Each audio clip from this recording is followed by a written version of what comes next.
Well, good morning. So here back at Unicoi Gap on the Appalachian Trail. Gonna climb Slackpacking. This is fantastic. Back to Dix Creek Gap. Gordon from around the bend just dropped this off. It's a really steep climb here at the start, but then it looks pretty cruisy the rest of the day. So let's go take a look at this. Oh, start with stairs. That's always good.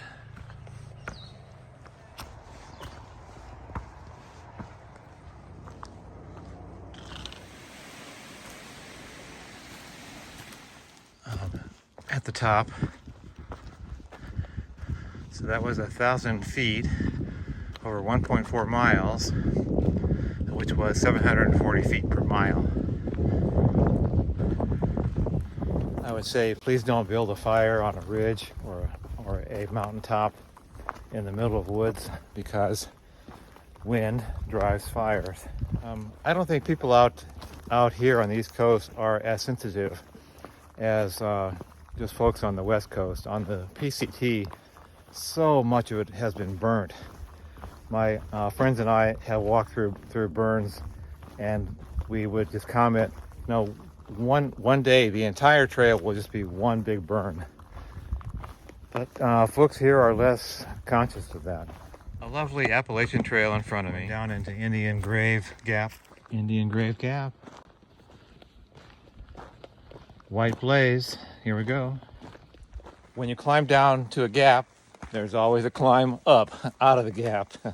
So this climb up out of Indian Grave goes right up to Tray Mountain, which is 1,300 feet, 2.6 miles, and about 500 feet per mile. Pretty impressive. Glad to be slacking. One thing about the AT that's different than the other trails I've been on is that there are these little flat spots on long climbs where it's flat for like a quarter or a mile. It gives you time to like recover and look around. On the PCT or CDT, it's like a five mile straight up climb with maybe a few flat spots, but not like this. And just thousands of places to camp. It's amazing. Campsites everywhere.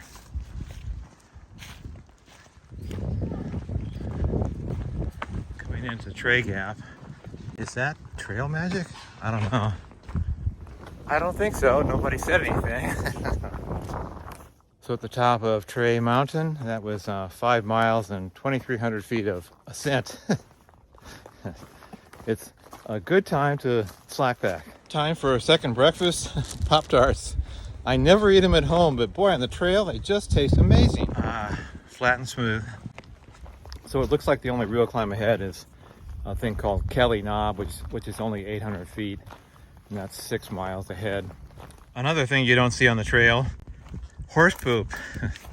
Both the CDT and the PCT have horse poop and cow poop, or a lot of different poop on the trail the entire way. The AT is poop free. Trail perfection.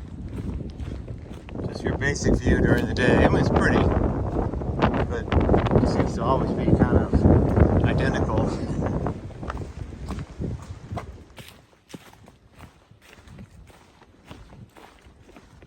So it's starting to cloud up. Little bits of blue.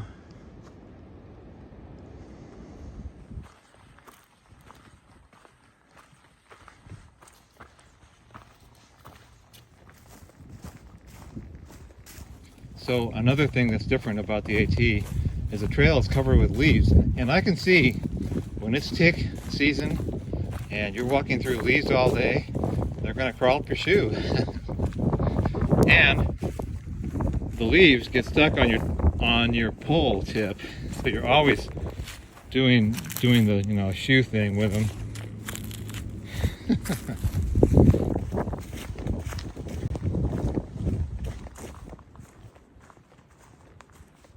So going up a place called Round Knob, pretty steep, but short. Boy, what a wide, well-used trail. It's very strange. 1 minute it will be warm, just perfect, and the next minute freezing cold. Very strange place. This is called Addis Gap, and about to attack Kelly Knob, which is 750 feet, over 0.8 miles and 883 feet per mile. That's pretty steep. Let's go see. Top of Kelly Knob.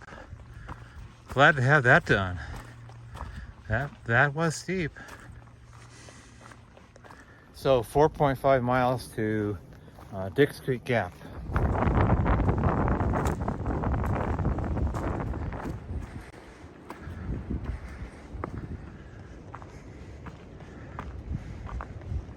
So it definitely did turn cold. It's 48 degrees at 2:30 in the afternoon, which should be the warmest it's going to be for the entire day. Wow. Love that AT. I love these little tunnels. Very cute. I love how open the woods are. They're not all choked with vegetation. So about 0.3 into Dix Creek Gap. Almost there. Almost to Dix Creek. That was about 17 miles, about 4,700 feet of ascent and 5,000 feet of descent.